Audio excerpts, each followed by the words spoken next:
tentang rasa sesek beliau terhadap ucapan-ucapan orang kan. Dan yang paling membuat kita sesek itu adalah ketika kita ngerasa udah berbuat baik, tapi orang malah merendahkan kita. Kalau orang merendahkan kita dalam konteks kita emang nggak merasa berjasa atau berbuat baik, itu mungkin kita masih agak bisa berdamai. Tapi di situasi ketika kita udah habis-habisan, kita ngerasa udah berkorban, kita udah ngerasa udah ngasih banyak, tiba-tiba malah orang itu atau orang lain menilai kita dengan penilaian yang sama sekali salah gitu. Itu kan nyakitin banget, itu nyesek banget. Terus Allah bilang gini, walaqad na'lamu, aku tahu.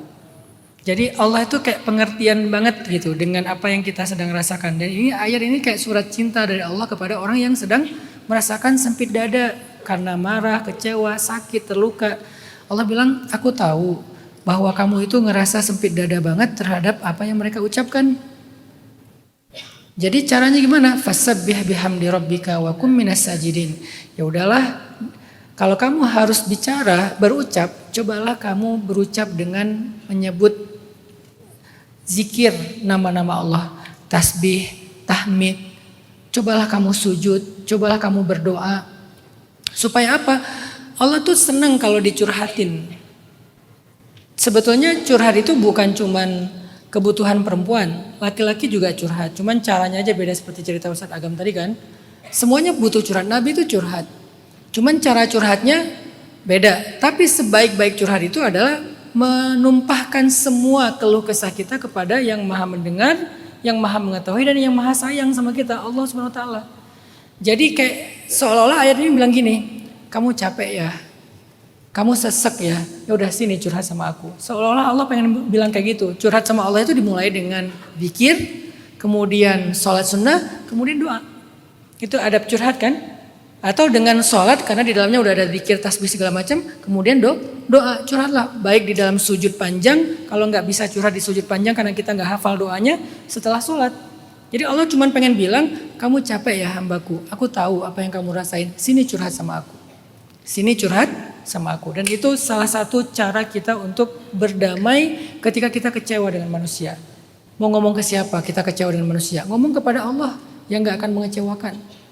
Dan Allah bilang lagi di surat Al-Muzammil, ini surat tentang mental tadi kan, ketika udah capek, di ayat 10 dan 11. Wasbir ala ma yaqulun.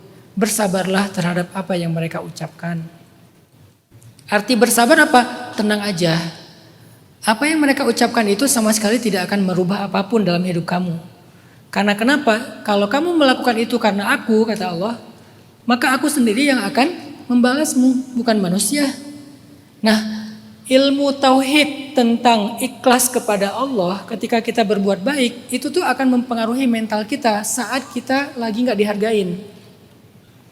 Misalnya kalian lagi berbuat baik sama seseorang, kan kita sangat berharap dia menghargai kita kan. Tapi hidup kadang kejam. Orang yang kita bantu malah yang menyakiti kita.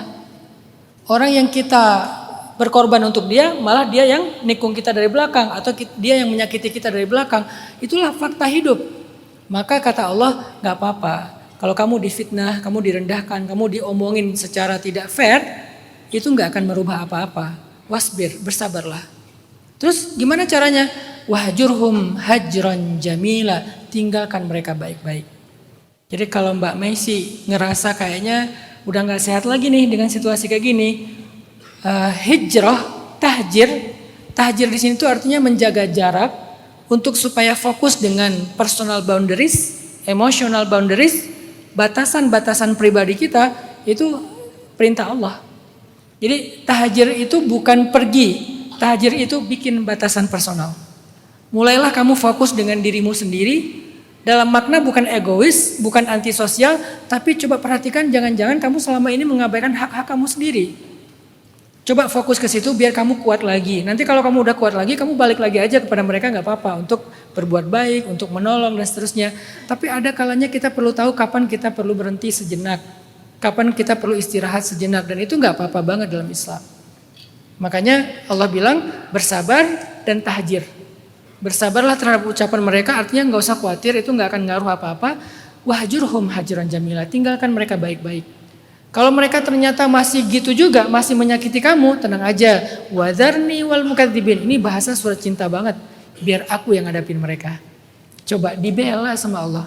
Wadzarni wal mukadzibin. Biar aku yang ngadapin mereka. Jangan kamu. Udah kamu biarin aja. Kalau kamu ngadapin mereka capek. Apalagi kamu ngadapin NPD. Tahu sendiri gimana manipulatifnya NPD. Kita yang korban malah kita jadi pelaku kan ya. Malah dia playing victim. Kalau kamu hadapin orang-orang kayak gini, jangan kamu hadapin, capek. Wadzarni biar aku aja. Bahasanya gitu, wadzarni biar aku aja yang hadapin. Nanti aku punya cara kok. Antara aku beri dia hidayah atau beri dia hukuman. Walaupun kita berharap sih hukuman sih. Itu kan manusiawinya kita ya. Ya Allah tolong hukum mereka bla bla bla. Enggak. Allah lebih tahu. Kadang enggak dihukum tapi dikasih hidayah. Dan itu juga kebaikan buat semua orang. Win-win solution lah. Jadi jangan dikte Allah. Ya Allah please. Allah mau ngadapin mereka, hukum ya Allah, jangan dikasih hidayah ya Allah, enak banget mereka. Jangan request, Allah lebih tahu lah mana yang terbaik buat mereka. Ada orang yang dulunya memusuhi Nabi, tiba-tiba dapat hidayah. Umar, Khalid, Ikrimah dan banyak lagi nama-nama besar ya. Ada juga yang nggak dikasih hidayah, dihukum. Abu Lahab, Abu Jahal, dan seterusnya, Akhnas. Mereka dihukum, jadi Allah lebih tahu lah siapa yang layak dihukum dengan maha adilnya, siapa yang layak diberi hidayah. Tapi yakinlah Allah akan menghadapin mereka, jangan kita. Kita fokus dengan diri kita sendiri. Jadi kalau Mbak Messi justru pengen gimana nih cara mengkonter, gimana cara membantah, gimana cara capek, udah wadzarni wahjurhum. Biarkan aku dengan mereka, tinggalkan aja mereka.